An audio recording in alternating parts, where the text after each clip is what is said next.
Zambia is a country with a rich music history. From Zamrock to Kalindula to today's current sounds, the country's culture is bursting with vibrancy. J-Rox is one artist illuminating the Zambian music scene. He's been in the industry for over 10 years, gaining fame as a member of Zambian rap supergroup Zone Fam.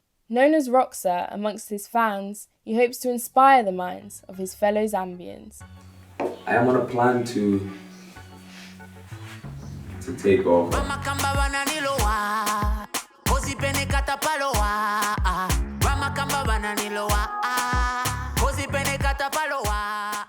Most of the times when I'm writing my music, I try and talk to people and share stories. And all these stories are coming back to who we are, the people. I cover distance. I keep a distance. I cover distance. I'm still trying to find the one sound that we can attach to Zambian music. Like right now, Kalindula is the one. Like when you play Kalindula, it's like Zambian music.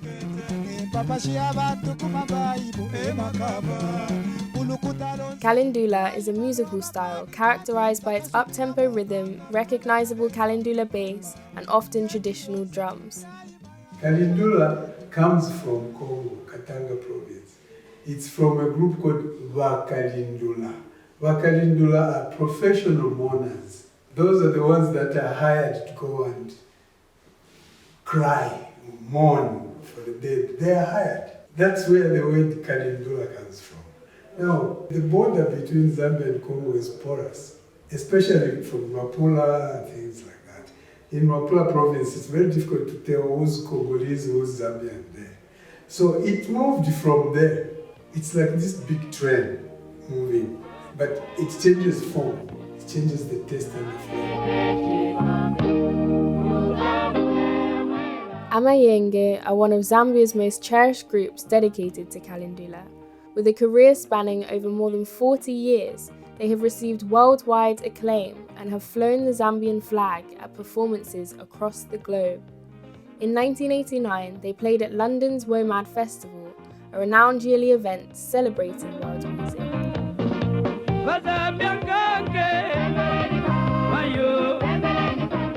One artist fighting to reclaim Zambia's place on the worldwide music stage is Bombshell Grenade.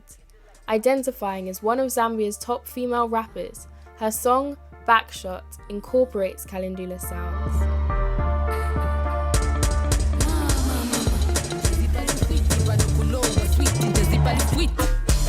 You got something for me. I know you long money long come flat to me. You a teaser and correct squeeze kitty like Python. I don't think Zambian musicians get the recognition they deserve. This is due to the fact that we just really have not been put there. And being put there means it's us to work hard, then we are working. I guess we have a lot more work to do. I mean, I'm proud lately. I saw Sheffield doing a collab with P Square and Scales, which is good. So that's like, a startup. Because I mean, if one Zambian artist makes it to the top, then people start recognizing that, okay, we actually have Zambian music, which is actually good because there's so much talent going on here. Sample the Great, big up to her. She is doing her best as well, so I salute her so much. So we just need more artists to keep on going, keep on pushing, and we start getting to greater heights. Otherwise, as far as I can see, and many can see, we're really not getting recognized like we should be. Frustrated by the way things are, the younger generation of Zambian musicians have grouped together. Naming themselves as the New Wave, the movement aims to rejuvenate the industry. What I think about the New Wave is we're hungry and we are coming for what we know is ours. When will I escape? I'm tired of this cage, I need new energy. Rapper Kunkeyani The Jedi is often credited as the leader of the New Wave. New wave, yeah. New wave, yeah. Taking shots at the winning team. People have a taste of music, so where people who do like trap music, people who do like trap undula, which is trap with Kalindula. I do try my best to keep it as Zambian as possible, do a bit of vernacular, here and there and do English. Then the beats we mix them with Kalindula, so Chapandula. And she like, go you gentleman, go you shamwali wangu, go you gentleman, kundangari goyanda. I would have loved to like meet Pongo. That's a big inspiration.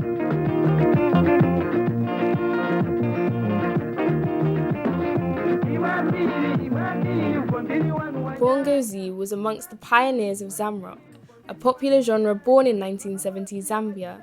It combines psychedelic rock, funk, and traditional Zambian sounds, being heavily influenced by the likes of Jimi Hendrix, James Brown, and the Rolling Stones. Ngozi's bold style, talent, and stage presence, where he would sometimes play the guitar with his teeth, allowed him to tour the world.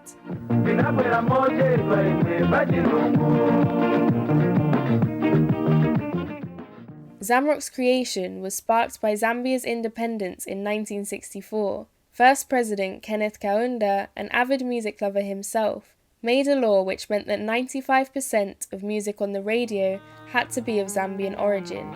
Zamrock was born. The Witch, standing for We Intend to Cause Havoc, were another key act during the Zamrock era.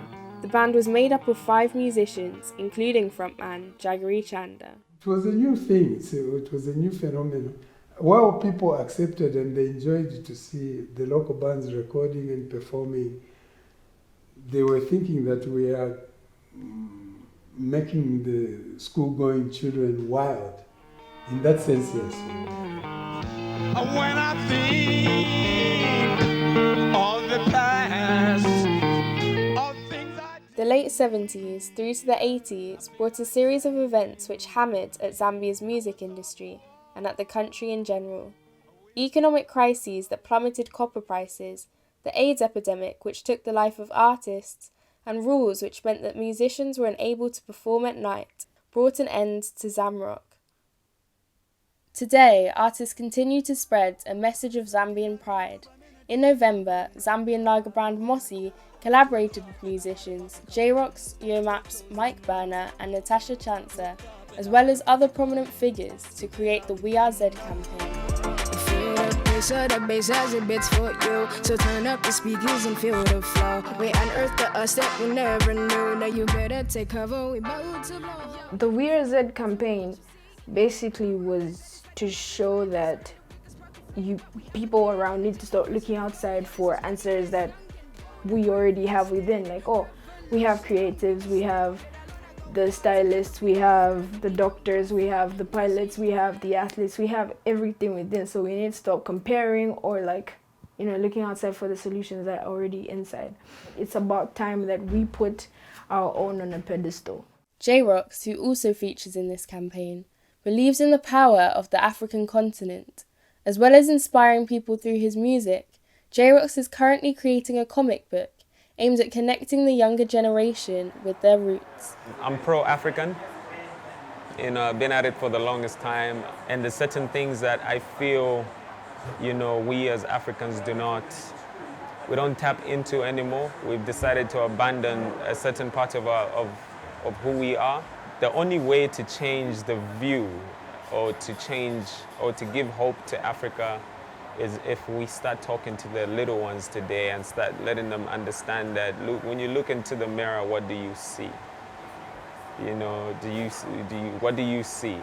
And I decided to sit down and come up with a concept that will speak to every child that has an afro, every child that's got, this color, every child that's in this society, that's being raised by this environment, to let them understand that there's more to who they are than what they've picked up today.